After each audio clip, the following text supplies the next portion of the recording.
Hello students, आज हम class 10th biology की एक इम्पॉर्टेंट टॉपिक डिस्कस करने जा रहे हैं जिसका नाम है लाइफ प्रोसेस। लाइफ प्रोसेस अपने आप में डिफ़ाइन कर रहा है यूनिट को। लाइफ का मतलब होता है ज़िंदगी, प्रोसेस यानी कि तरीका। अब ज़िंदगी जीने के लिए कुछ तरीके हैं, कुछ मेथड्स हैं, प्रोसेसेस हैं जो कि 100% अगर नहीं की जाए तो हम अपने आप को लिविंग नहीं कह सकते। So all the important nutrition, digestion, respiration and circulation, excretion, जितने भी processes हमारी बॉडी में परफॉर्म होती है, चाहे वो प्लांट बॉडी हो या एनिमल बॉडी, वो सारे processes को लाइफ प्रोसेस कहते हैं। तो डेफिनेशन क्या है लाइफ प्रोसेस का? All the processes like respiration, digestion which together keep the living organism live and perform the job of the body maintenance are called life process. अब खाना एक बहुत ज़रूरी चीज़ होती है ज़िंदा रहने के लिए। तो न्यूट्रिशन जो होता है ना, प्लांट और एनिमल में अलग अलग तरीके से होता है। प्लांट न्यूट्रिशन की अगर हम बात करें तो प्लांट्स जो होते हैं मेनली ऑटोट्रॉप्स होते हैं, अपना खाना खुद बनाते हैं। बट कुछ प्लांट्स जिसमें ग्रीन लीव्स नहीं होते हैं, वो प्लांट्स जो होते हैं हेटेरोट्रॉप्स होते हैं, वो अपने खाने के लिए दूसरे प्लांट्स पे डिपेंडेंट होते हैं। तो वो हेटेरोट्रॉप्स होते हैं लाइक पैरासाइट्स। वो दूसरे प्लांट्स के ऊपर रहते हैं और उनसे अपना न्यूट्रिशन लेते हैं। एनिमल की जहाँ तक हम बात करें, एनिमल में जो न्यूट्रिशन होता है वो हेटेरोट्रॉप्स ही होता है। एनिमल के अंदर क्लोरोफिल जैसी कोई केमिकल नहीं है जिससे वो खुद अपना खाना बना सके with the help of inorganic materials.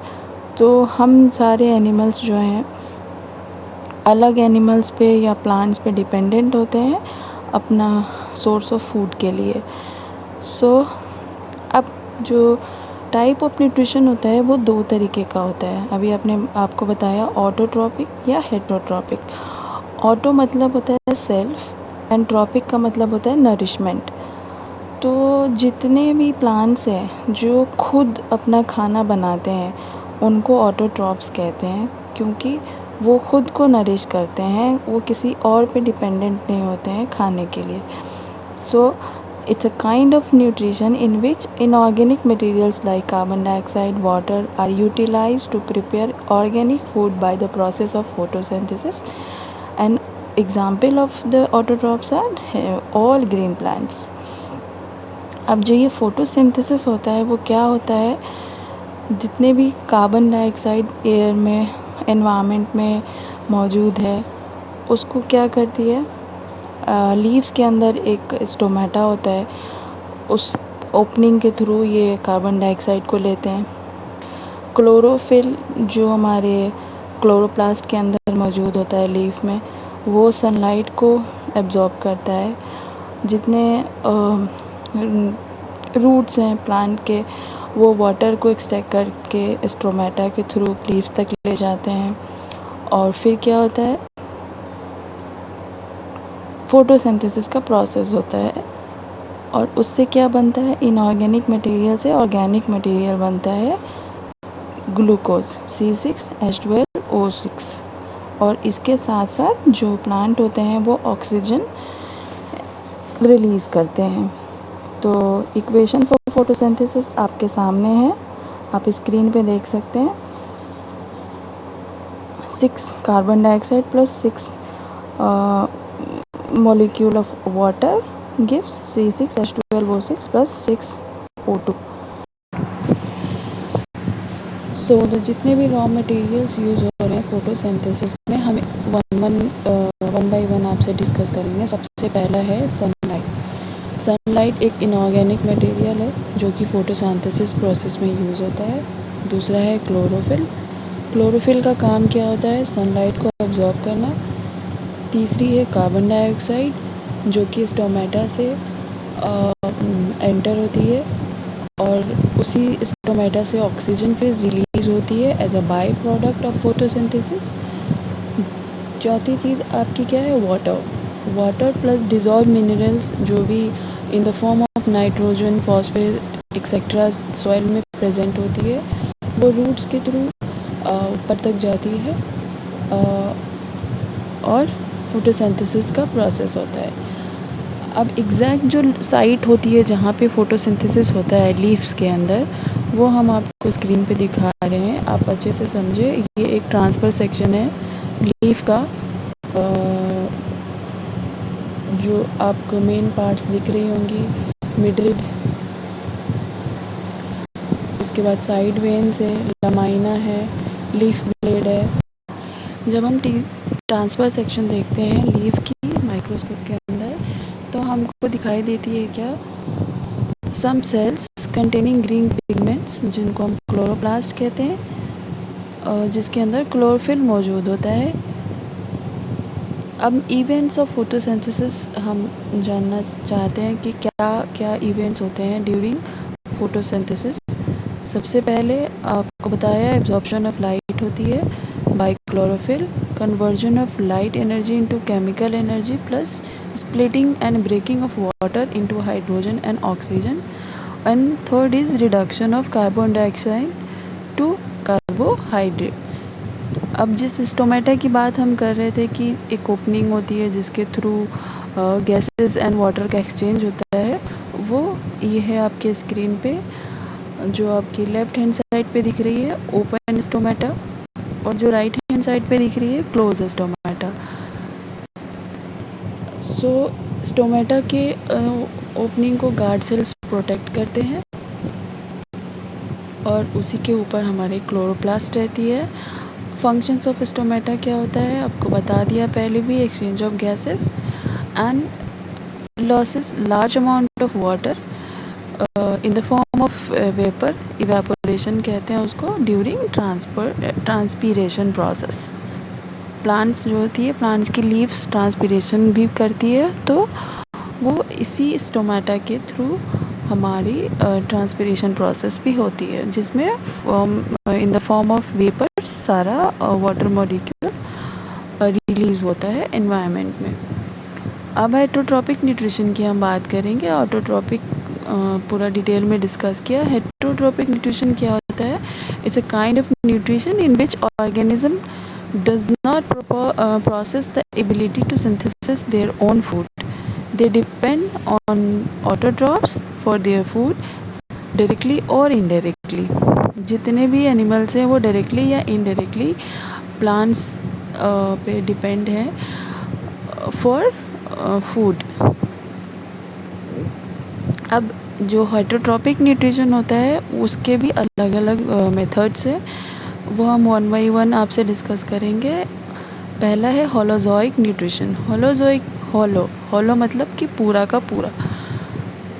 कोई अगर एनिमल है जो पूरी फूड एक बार में डाइजेस्ट कर ले, खा जाए, उसको होलोजोइक न्यूट्रिशन कहते हैं। जितना भी अमीबा आपने देखा होगा, एक सिंगल सेल एनिमल है, वो क्या करती है, सीडोपोडिया बनाती है और उसके आसपास कोई कीड़ा या कोई सॉलिड फूड है उसको उसमें इनगल्फ करती है, और फिर उसके बॉडी के अंदर जाके वो फूड का डाइजेशन प्रोसेस स्टार्ट होता है। तो अब पूरी की पूरी फूड अगर एक बार में कोई खा ले और अंदर जाके फिर वो डाइजेशन प्रोसेस स्टार्ट हो, उस मोड ऑफ न्यूट्रिशन को होलोजोइक न्यूट्रिशन कहते हैं। सेकेंड है सेप्रोफिटिक न्यूट्रिशन। सेप्रोफिटिक न्यूट्रिशन में क्या होता है, सेप्रोफाइट्स वो होते हैं जो डेड एंड डिकेइंग मटेरियल पे डिपेंड होते हैं अपने न्यूट्रिशन के लिए। जैसे सड़े गले फूड्स को वो खाते हैं। एग्जाम्पल है उसकी फंगाई जो होती है हमेशा डेड एंड डिके, जो लाइक आप ब्रेड देखे होंगे अपने किचन में, बहुत दिन का हो जाता है, कहीं पे गिरा हुआ होता है तो उस पर फंगस बन जाते हैं और वो उसको खाते हैं। पैरासिटिक न्यूट्रिशन क्या होता है, वो टाइप ऑफ न्यूट्रिशन जिस पे जो एनिमल है या प्लांट है वो दूसरे एनिमल या प्लांट के ऊपर, किसी होस्ट के ऊपर जाके रहता है, चाहे वो इनसाइड हो या आउटसाइड हो।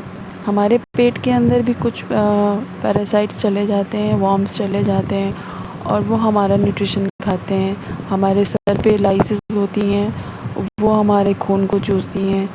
मच्छर है, ये सब क्या होते हैं, सारे पैरासाइट्स होते हैं। वो अपना खाना खुद नहीं बनाते, खुद मेहनत नहीं करते, किसी होस्ट के ऊपर रहते हैं और उनसे अपना न्यूट्रिशन ले लेते हैं। एग्जाम्पल प्लांट्स के अंदर क्या है, कैस्केटा एंड टिक्स। अब आपको अमीबा के फूड प्रोसेस के बारे में अभी बताया कि कैसे वो खाना खाती है।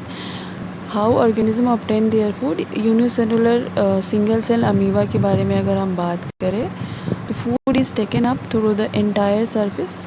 बताया ना कि पूरी एक सिंगल सेल एनिमल है अमीबा, वो पूरे एंटायर सरफेस पे क्या करती है, फॉल्स हैंड्स डेवलप करती है जिसको सीडोपोडियास कहते हैं। अमीबा ने अगर देखा कि उसके आसपास कोई खाना मौजूद है, वो क्या करेगा, सीडोपोडिया बनाएगा। फॉल्स हैंड्स कहते हैं इसको, सीडो मतलब फॉल्स होता है। वो उसको खाने को जाके सराउंड कर लेगा। सराउंड करने के बाद वो खाना कहाँ चला गया, थर्ड फिगर में आप देखिए बॉडी के अंदर, और वहाँ पे उसका फूड वैक्यूल जो है खाने को डाइजेस्ट करेगा। उसमें एंजाइम्स खाने से रिलीज़ हो गई, बॉडी में पहुँच गई। अब डाइजेस्टेड फूड जो है वो सॉल्युबल मटेरियल के फॉर्म में बॉडी में एब्जॉर्ब हो गई, और अनडाइजेस्टेड मटेरियल जो होता है फिर से वो सीडोपोडिया ब्रेक होगी और क्या करेगी, उस खाने को बाहर निकाल के फेंक देगी, जो वेस्ट प्रोडक्ट है। बहुत ही सिंपल फिगर है, 1 2 3 4 5 6 आप अच्छे से समझ लेंगे। पहले खाना देखा अमीबा ने, फिर सीडोपोडिया डेवलप किया, फिर खाना गया पेट के अंदर जिसको फूड वैक्यूल कहते हैं। फूड प्लस वाटर मौजूद है उसके अंदर, वो क्या करेगा, खाने को डाइजेस्ट करेगा।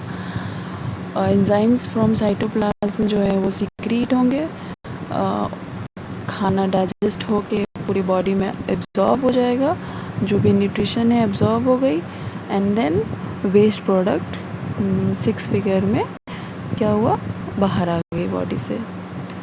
सेम उसी तरीके से पैरामीशियम है। पैरामीशियम के बॉडी पे क्या होते हैं, छोटे छोटे हेयर लाइक स्ट्रक्चर्स होते हैं जिसको सीलिया कहते हैं। पूरी ऑल ओवर बॉडी वो सीलिया क्या करती है, फूड अपने अंदर लेती है एंड उसको डाइजेस्ट करती है। अब बात करते हैं ह्यूमन न्यूट्रिशन के बारे में। ह्यूमन के अंदर जो न्यूट्रिशन होता है वो बहुत ही कॉम्प्लेक्स प्रोसेस है। जितने भी डिफरेंट ऑर्गेनिज्म हैं वो different organism utilise different nutritional process as it depend upon the source of carbon from where the food is taken. अभी बताया कि सारे एनिमल्स अलग अलग तरीके से मोड ऑफ न्यूट्रिशन करते हैं। सेप्रोफिटिक होते हैं, कुछ होलोजोइक होते हैं, कुछ पैरासिटिक होते हैं। अब हम ह्यूमन के बारे में बात करते हैं। ये कॉम्प्लेक्स प्रोसेस है पूरी। ये आप फिगर देखिए, ह्यूमन डाइजेस्टिव सिस्टम का आपके पास स्क्रीन पे फिगर है, जिसमें सबसे पहले क्या है, सलाइवरी ग्लैंड है। हमारे माउथ के अंदर प्रेजेंट होती है सलाइवरी ग्लैंड, पीछे टंग के पीछे भी होती है, जिससे क्या सिक्रीट होता है, सलाइवा। म्यूकस होता है एक तरीके का चिपचिपा सा, वो हमारे खाने को क्या करता है, इमल्सिफाई करता है, उसको स्वेलिंग सॉलो कर सके इंसान अपने पेट के अंदर, इसोफेगस के अंदर, उस लायक बनाता है। टंग क्या करती है, खाने को रोल करने में हेल्प करती है। जो हम खाना खाते हैं, मुंह के अंदर टीथ होती है, वो च्यूइंग में हेल्प करती है, खाना चबाने में। फिर वो खाना कहाँ जाता है, in the form of semi solid oesophagus के अंदर। इसोफेगस को फूड पाइप भी कहते हैं। इसोफेगस के अंदर खाना गया, जिसके ऊपर एक एपिग्लॉटिस भी आपको दिख रहा होगा। एपिग्लॉटिस का क्या फंक्शन होता है, वो फूड पाइप एंड जो हमारी विंड पाइप होती है, दोनों को सेपरेट करती है। जब हम सांस लेते हैं तो ये बंद हो जाती है, और जब हम खाना खाते हैं तो ये खुल जाती है, ताकि हमें खाना अटके नहीं। इसको हम डिटेल में पढ़ेंगे बाद में। इसोफेगस के ऊपर एपिग्लॉटिस आपने समझा, उसके नीचे क्या है, लिवर है। लिवर के अंदर जूसेस होती हैं जो सिक्रीट करती हैं बाइल जूसेस। गॉल ब्लैडर है, स्टमक है, स्टमक के अंदर पेप्सिन, ट्रिप्सिन वगैरह रहता है। HCl सिक्रीट होता है जिससे खाना जो होता है एसिडिक बनता है, मीडियम। म्यूकस मेम्ब्रेन होती है, उसके अंदर सीलिया प्रेजेंट होता है खाने को ब्रेक डाउन करने के लिए। फिर पैंक्रियाज है, पैंक्रियाज पैंक्रियाटिक जूसेस सिक्रीट करते हैं। फिर आती है स्मॉल इंटेस्टाइन। स्मॉल इंटेस्टाइन में हमारा जितना भी प्रोटीन एंड फैट वगैरह का है अब्जॉर्प्शन, डाइजेशन हो जाता है। फिर हमारी लार्ज इंटेस्टाइन शुरू होती हैं जिसमें आपको कोलोन, रेक्टम, एनस सब दिख रहा होगा।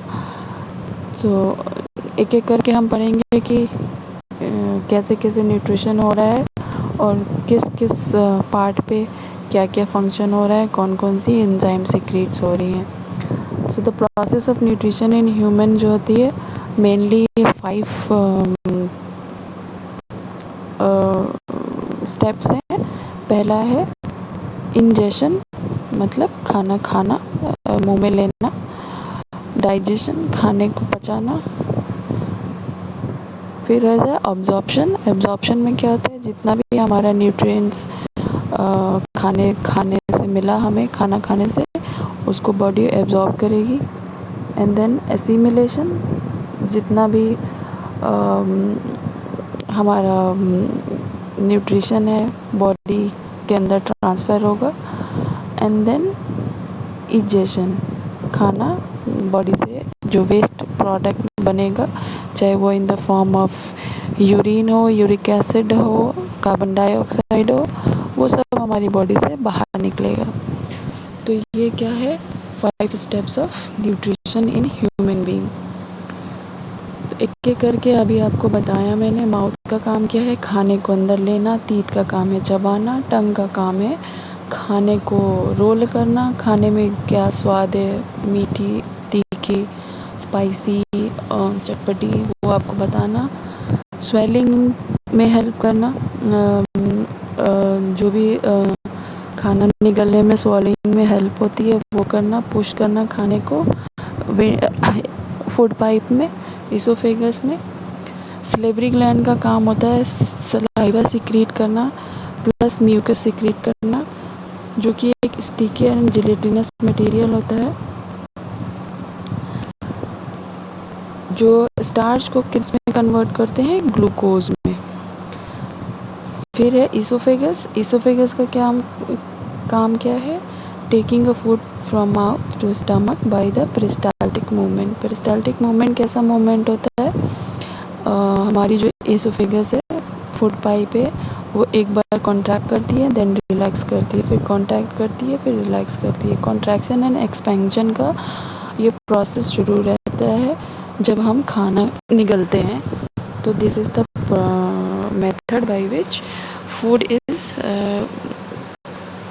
Taken from mouth to stomach. अब आती है स्टमक के अंदर क्या फंक्शन होता है। स्टमक के अंदर क्या होती है, कुछ गैस्ट्रिक जूसेस रिलीज होती है जैसे pepsin, HCl and mucus. Pepsin का काम क्या होता है, एंजाइम्स। पेप्सिन एक तरीके की एंजाइम है जो ब्रेक डाउन करती है प्रोटीन्स को। HCl का काम क्या है, वो मीडियम को एसिडिक बनाती है ताकि खाना जल्दी पच जाए। और म्यूकस का काम क्या होता है, हमारी जो स्टमक की लाइनिंग होती है, आउटर इनर लाइनिंग, वो करोड ना हो जाए, ख़राब ना हो जाए HCl की वजह से, उसको प्रोटेक्ट करती है। स्मॉल इंटेस्टाइन का क्या फंक्शन है, it is the site for complete digestion of carbohydrate, proteins and fats. तो अब एक एक करके पढ़ेंगे। वॉल ऑफ स्मॉल इंटेस्टाइन पे क्या होता है, it secrete the intestinal enzymes which convert carbohydrate into glucose, fat into fatty acids and glycerol and proteins into amino acids. It has villi. villi जो क्या होती है, finger like projections होती हैं which help the absorption of food into the blood. जो खाना हम खा रहे हैं उससे जो न्यूट्रिशन मिल रहा है उसको ब्लड तक पहुंचाने का काम कौन करता है? विलाई का काम होता है। It receives the secretion of the liver and pancreas. जो स्टमक होता है वो क्या करता है? लिवर से जो सिक्रीशन जूसेस निकल रही है या पैंक्रियाज से जो जूसेस निकल रही है वो कहाँ पे जाएगी?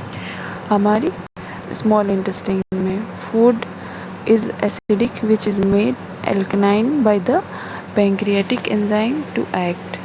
The pancreas secretes pancreatic juices which contain enzyme like trypsin for digestion of protein and lipase for breakdown of emulsified fats. तो प्रोटीन को कौन डाइजेस्ट कर रहा है? ट्रिप्सिन। और फैट को कौन इमल्सिफाई कर रहा है? लाइपेज। ये दो चीज़ें इंपॉर्टेंट है, आप नोट डाउन करके रखें। Fats are present in the intestine in the form of large globules which make it difficult for enzymes to act on them. क्या होता है? जो फैट होती है ना, बड़े बड़े ग्लोब्यूल के फॉर्म में प्रेजेंट होती है, तो एंजाइम को उन्हें डाइजेस्ट करने में प्रॉब्लम होती है। बाइल का काम क्या होता है? इसको छोटे छोटे स्मॉल ग्लोब्यूल्स में तोड़ देना होता है, जिससे क्या होती है? एफिशिएंसी जो है वो बढ़ जाती है हमारे एंजाइम्स की काम करने के लिए। आपने समझा लार्ज इंटेस्टाइन का क्या काम है? लार्ज इंटेस्टाइन का काम है जितना भी वाटर है एक्सेस में उसको एब्जॉर्ब कर लेना। Rest of the material is remove from the body via the anus. अब जो लार्ज इंटेस्टाइन के सबसे आखिरी पार्ट होती है एनस, उससे वेस्ट प्रोडक्ट को, फीकस को बॉडी से बाहर निकाल देना। तो आई होप आपको पूरा ये पांचों मेथड समझ में आया होगा कि ingestion, digestion, absorption, assimilation and excretion कैसे हो रहा है हमारे बॉडी में। पूरी फिगर के साथ आपको एक्सप्लेन किया। न्यूट्रिशन के बाद हम रेस्पिरेशन के बारे में पढ़ेंगे। रेस्पिरेशन जो है सांस लेना और खाने को, जो हमारा फूड है उसको ब्रेक डाउन करके उसमें से एनर्जी निकालना, ये दो फंक्शंस का कॉम्बिनेशन होता है। तो रेस्पिरेशन एक इवेंट नहीं होता है, रेस्पिरेशन के अंदर दो इवेंट्स होते हैं। First event is gases exchange, जिसको हम ब्रीदिंग बोलते हैं, and second event is cellular respiration. Cellular respiration में क्या होता है? सिंपल जो फूड होता है, खाना, उसको ब्रेक डाउन करना और उसमें से एनर्जी निकालना, रिलीज़ करना। तो आइए हम दोनों मेथड्स को वन बाय वन जानेंगे। ह्यूमन बीइंग के अंदर सेलुलर रेस्पिरेशन कैसे होता है और गैसेस एक्सचेंज कैसे होता है। तो सबसे पहले हम सेलुलर रेस्पिरेशन के बारे में बात करेंगे, जिसमें क्या होता है? ग्लूकोज का ब्रेक डाउन होता है और उससे डिफरेंट बाई प्रोडक्ट्स बनते हैं, जिसको पायरूवेट कहते हैं। और पायरूवेट अगेन ब्रेक डाउन होकर दूसरे प्रोडक्ट्स बनाती है, like lactic acid, carbon dioxide, water, ethanol. तो यही हम जानेंगे कि कहाँ पे ग्लूकोज ब्रेक डाउन होता है पायरूवेट में, और फिर पायरूवेट कैसे अपने आप को फर्दर ब्रेक डाउन करता है और एनर्जी रिलीज़ करता है, ताकि हम उस एनर्जी का यूज़ करके अदर सेलुलर फंक्शन कर सके। फर्स्ट स्टेप क्या होता है सेलुलर रेस्पिरेशन में? जो ग्लूकोज होती है, जो कि एक 6 कार्बन मॉलिक्यूल है, वो ब्रेक डाउन होके 3 कार्बन मॉलिक्यूल में कन्वर्ट हो जाती है, जिसको हम पायरूवेट कहते हैं। और ये सब प्रोसेस कहाँ पे होता है? सेल के अंदर जो साइटोप्लाज्म होता है, लिक्विड मटेरियल, जिसमें सारे सेल ऑर्गेनेल्स रहते हैं, प्रोटोप्लाज्म भी बोलते हैं इसको। उसके अंदर जो फंक्शन होता है सेलुलर रेस्पिरेशन का पहला स्टेप होता है, जिसमें ग्लूकोज ब्रेक डाउन होकर पायरूवेट में बनता है। ग्लूकोज 6 कार्बन मॉलिक्यूल है एंड पायरूवेट जो है वो 3 कार्बन मॉलिक्यूल है। ये फर्स्ट स्टेप समझ में आया। अब ये जो पायरूवेट है ये फर्दर 3 मेथड्स में ब्रेक डाउन होता है, अलग अलग साइट्स पे। साइटोप्लाज्म में जो हुआ आपने देखा। अब हम दूसरा जानेंगे कि ईस्ट, जो खमीर कहते हैं, उसके अंदर किस तरीके से ये पायरूवेट अपने आप को फर्दर ब्रेक करता है। ये पायरूवेट जो है कन्वर्ट हो जाता है ईस्ट के अंदर इथेनॉल एंड कार्बन डाइऑक्साइड में, जो कि इथेनॉल 2 कार्बन मॉलिक्यूल है and carbon dioxide 1 carbon molecule है। तो पायरूवेट ब्रेक डाउन हो गया इन दोनों चीज़ों में in the absence of oxygen और एयर, आप कह सकते हैं एयर के एब्सेंस में, क्योंकि एयर में ही ऑक्सीजन होता है। तो फर्मेंटेशन जो प्रोसेस ईस्ट के अंदर होती है, खमीर का बनना, वो क्या होता है, फर्मेंटेशन कहलाता है, एनाएरोबिक रेस्पिरेशन कहलाता है। एनाएरोबिक का मतलब in the absence of air और एरोबिक का मतलब इन द प्रेजेंस ऑफ एयर। तो पायरूवेट कैस में कन्वर्ट हुआ, इथेनॉल एंड कार्बन डाइऑक्साइड में ईस्ट के अंदर ड्यूरिंग फर्मेंटेशन। Got it. अब हम पायरूवेट का दूसरा जानेंगे, माइटोकॉन्ड्रिया के अंदर कैसे इस फंक्शन होता है, कैसे ब्रेक डाउन होता है। माइटोकॉन्ड्रिया लिविंग सेल में रहती है। माइटोकॉन्ड्रिया जो है powerhouse of the cell कहलाता है, यही एनर्जी रिलीज़ करती है। आपने क्लास 9 की सेल जो फंडामेंटल यूनिट ऑफ लाइफ है उसमें आपने पढ़ा होगा फंक्शन ऑफ माइटोकॉन्ड्रिया। तो क्या होता है, जब पायरूवेट माइटोकॉन्ड्रिया में जाता है तो वो ब्रेक डाउन होके 3 कार्बन मॉलिक्यूल में चेंज हो जाता है in the presence of oxygen to give carbon 3 molecule of carbon dioxide and water. ठीक है। This process take place in mitochondria since the process take place in the presence of air. तो mitochondria के अंदर जो pyruvate का break down होता है वो एरोबिक रेस्पिरेशन होता है, in the presence of oxygen होता है। लेकिन ईस्ट के अंदर और हमारे मसल्स के अंदर लैक्टिक एसिड का जो बनना होता है वो भी लैक ऑफ ऑक्सीजन के उसमें ही होता है। The pyruvate is converted into lactic acid when there is a lack of oxygen in our muscle cell. ठीक है, which is also a 3 carbon molecule. Lactic acid भी एक 3 कार्बन मॉलिक्यूल है। वो कब बनती है, जब हम बहुत ज़्यादा विगरस एक्सरसाइज कर लेते हैं, ओवर यूज़ कर लेते हैं किसी मसल्स का, तो मसल्स थक जाती है और अपने अंदर से लैक्टिक एसिड निकालती है, क्योंकि वहाँ पे ऑक्सीजन नहीं होता। तो इसीलिए हमारी बॉडी में जब ज़्यादा लैक्टिक एसिड बन जाता है तो सडन क्रैम्प्स फील होता है। बहुत ज़्यादा एक्सरसाइज करके, रनिंग करके आप आते हो या बहुत ज़्यादा कोई वेट लिफ्टिंग कर लिया, कोई भारी सामान उठा लिया, मसल्स ने ज़्यादा वर्क कर दिया तो लैक्टिक एसिड का फॉर्मेशन होता है और इसी वजह से हमारे वो मसल्स दर्द करने लगती है, क्रैम्प्स होने लगता है। तो अभी जो हमने बताया वो एक चार्ट में आपको आपकी स्क्रीन में दिखा रहे हैं सारा प्रोसेस सेलुलर रेस्पिरेशन का। सबसे पहले क्या स्टेप हुआ, साइटोप्लाज्म के अंदर ग्लूकोज टूट के पायरूवेट में बनी और एनर्जी रिलीज़ करा। In the absence of oxygen east में क्या हुआ, इथेनॉल और कार्बन डाइऑक्साइड बना और साथ में एनर्जी रिलीज हुई। लैक ऑफ ऑक्सीजन जो हमारी मसल सेल्स में फंक्शन हुआ उसमें क्या बना, लैक्टिक एसिड प्लस एनर्जी। और in the presence of oxygen aerobic respiration कहाँ हुआ, माइटोकॉन्ड्रिया के अंदर। तो क्या बना, carbon dioxide, water plus energy. तो अब आपने देखा कि किस तरीके से सारे मेथड्स के अंदर एनर्जी रिलीज़ हो रही है। तो ग्लूकोज ब्रेक डाउन होकर जब एनर्जी रिलीज़ करती है उस प्रोसेस को हम सेलुलर रेस्पिरेशन कहते हैं। तो जो ये एनर्जी रिलीज़ हो रही है ड्यूरिंग सेलुलर रेस्पिरेशन वो इमीडिएटली कन्वर्ट हो जाती है और एटीपी में, एटीपी के फॉर्मेशन में, जिसको एडिनोसिन ट्राइफॉस्फेट कहते हैं, और वो एज अ फ्यूल यूज़ होती है हमारे बॉडी के अंदर फॉर सेलुलर फंक्शंस।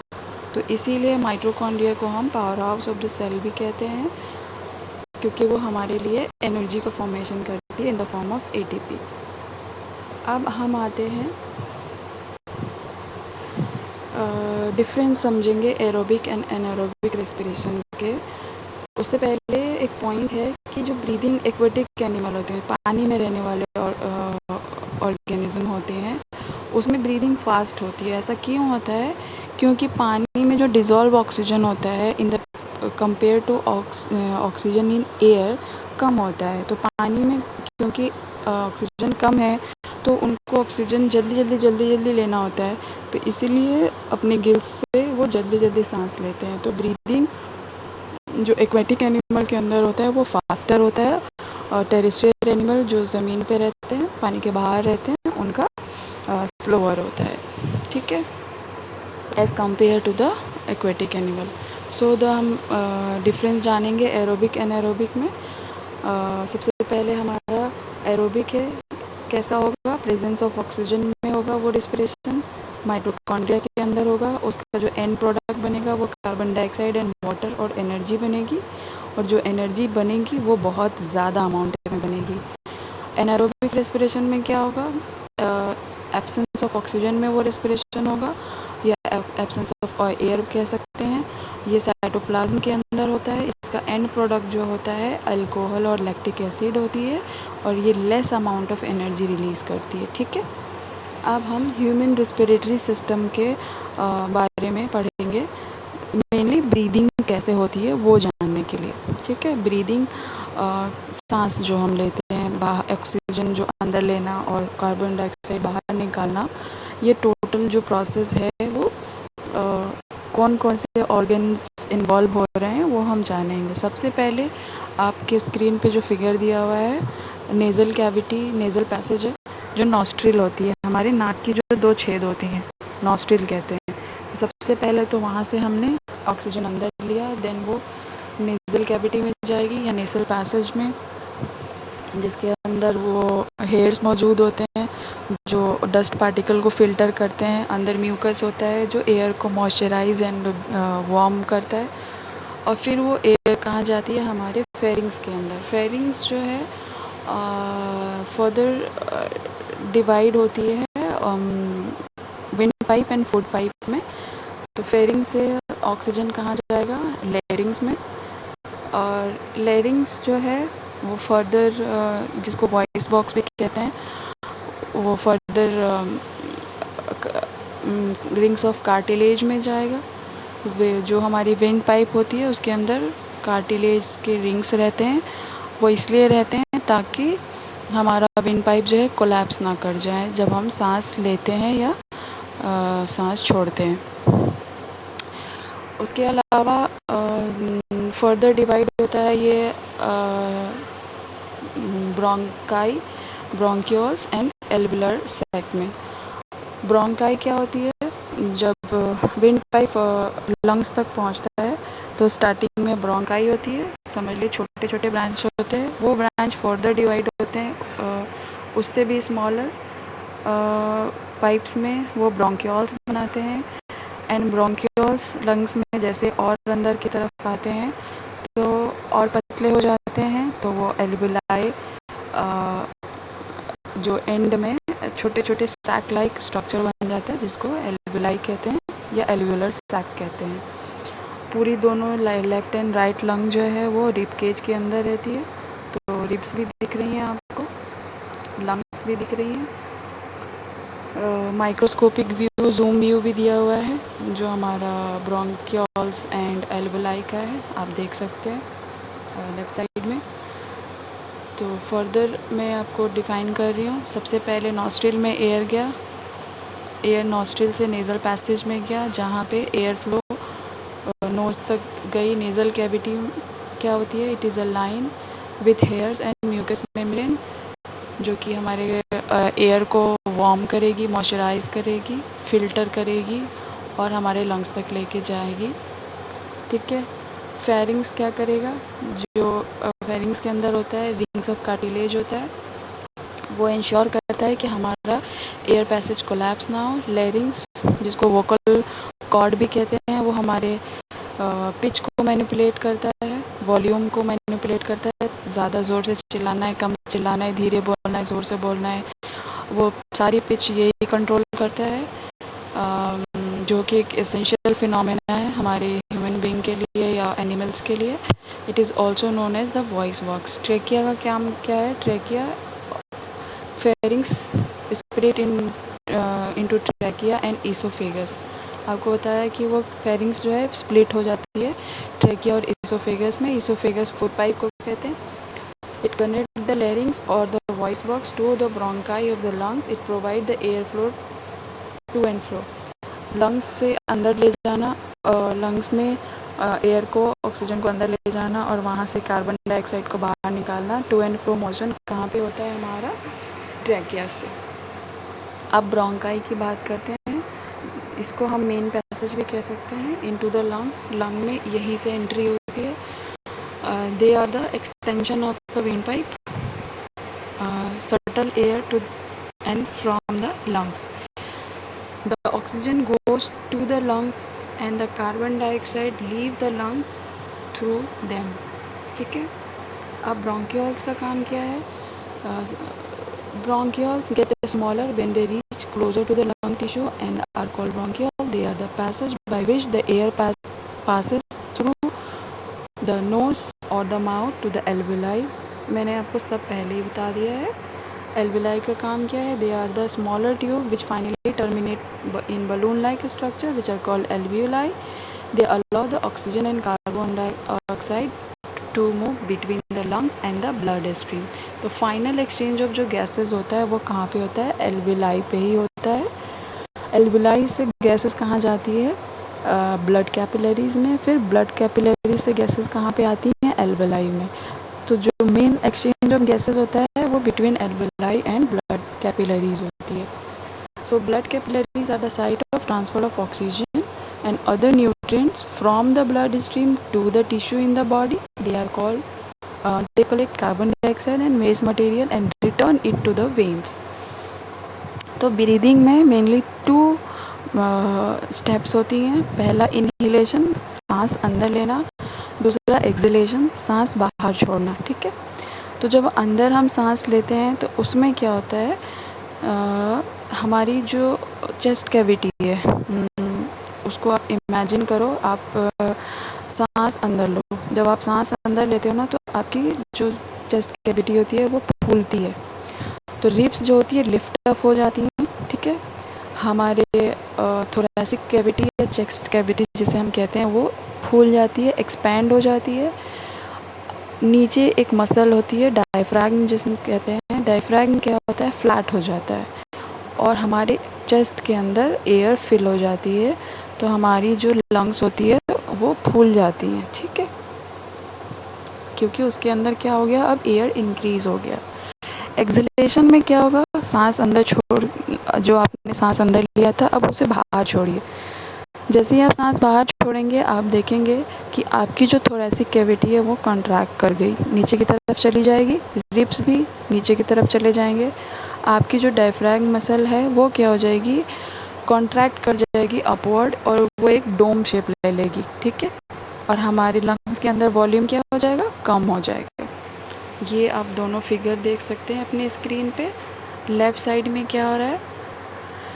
इनहेलेशन और राइट साइड में क्या हो रहा है? एक्सहेलेशन. ठीक है। या इंस्पिरेशन या एक्सपिरेशन भी कह सकते हैं उसको. ठीक है। अब हम एक्सचेंज ऑफ गैसेस बात करेंगे between alveoli and blood tissues. ठीक है। जो अभी ऊपर आपको बताया कि जो मेन एक्सचेंज ऑफ गैसेस होता है वो एल्विलाई एंड ब्लड टिश्यूज़ के ही बीच में होता है. तो ऑक्सीजन रिच एयर जो है वो कहाँ जाती है? हमारे ब्लड में कंबाइन होती है. ब्लड में एक सेल होता है red blood cell. Red blood cell में क्या होती है? एक हीमोग्लोबिन नाम की केमिकल होती है. उसमें क्या होता है? हमारे ऑक्सीजन डिज़ोल्व होती है. So the air rich blood which combines with hemoglobin in RBC and O2 is released in the alveolar tissue through the blood vessels. तो ऑक्सीजन कैसे एक्सचेंज हुआ अभी आपने देखा. अब कार्बन डाइऑक्साइड कैसे होगा exchange? Carbon dioxide is release in the blood and dissolve into it and carried by the blood vessels. The carbon dioxide is released in alveolar sac which is sent out through the nostril. तो blood stream क्या करेगी? Carbon dioxide जो लेके आ रही थी पूरी body से उसको ब्लड वेसल्स के थ्रू डिसॉल्व कर देगी. किस में? एल्विलाई में. एल्विलाई क्या करेगी? उसको ब्रोंकियोल्स को देगी. ब्रोंकियोल्स ब्रोंकियाई को देगी. ब्रोंकियाई फिर फेरिंग्स को देगी. फेरिंग्स नोज तक ले जाएगी और फिर नॉस्ट्रिल से वो कार्बन डाइऑक्साइड कहाँ चला जाएगा? वापस एयर में। तो ये पॉइंट आपको पहले बता दिया था। टेरेस्ट्रियल एनिमल्स जो होते हैं ऑक्सीजन डिज़ोल्व जो एटमॉस्फेयर में होता है उससे सांस लेते हैं, और एक्वेटिक एनिमल जो ऑक्सीजन डिज़ोल्व होता है पानी में उससे सांस लेते हैं। ये दो मेथड्स तो आपको बता ही दिया है। अब रिस्पिरेशन इन प्लांट्स की अगर बात करें तो वो सेम होता है एज रिस्पिरेशन इन एनिमल्स, सारे मेथड सेम होते हैं। साइट ऑफ रिस्पिरेशन हम आपको बता दे रहे हैं कहाँ कहाँ पे रिस्पिरेशन होता है प्लांट्स के अंदर। एक तो आपको पहले ही बताया स्टोमेटा में होता है जो कि लीव्स में प्रेजेंट होती है। ब्रांचेस या स्टेम्स में कहाँ पे होता है, लेंटिसेल्स करके लेंटिसेल्स होते हैं ब्रांचेस में, उसके थ्रू एक्सचेंज ऑफ गैसेस होता है एंड रिस्पिरेशन प्रोसेस होता है। और रूट्स में कैसे होता है, रूट सरफेस से। तो ये 3 साइट्स आपको बता दिया प्लांट्स के अंदर। तो होप आपको रिस्पिरेशन इन एनिमल और रिस्पिरेशन इन प्लांट अच्छे से समझ में आया होगा। मेनली आपको nutrition in human being and nutrition in respiration in human being, ये दोनों को अच्छे से समझना था। तो होप ये जो पहला वीडियो है, पहला पार्ट है लाइफ प्रोसेस का, वो आपको क्लियर हुआ होगा। इसमें हमने क्या क्या क्लियर किया। सबसे पहले लाइफ प्रोसेस क्या होता है, इसका डेफिनेशन, मोड ऑफ न्यूट्रिशन, उसके बाद न्यूट्रिशन इन एनिमल, फोटोसिंथेसिस का पूरा स्टेप बताया आपको, एंड अमीबा के अंदर कैसे न्यूट्रिशन होता है वो बताया, ह्यूमन बीइंग के अंदर न्यूट्रिशन एंड रिस्पिरेशन कैसे होता है वो बताया। मेन क्या होता है इसमें आपको सारे पॉइंट्स अच्छे से इसमें कवर है। आप आराम से वीडियो देखें और पेन और पेंसिल रख के आराम से नोट्स बना भी सकते हैं।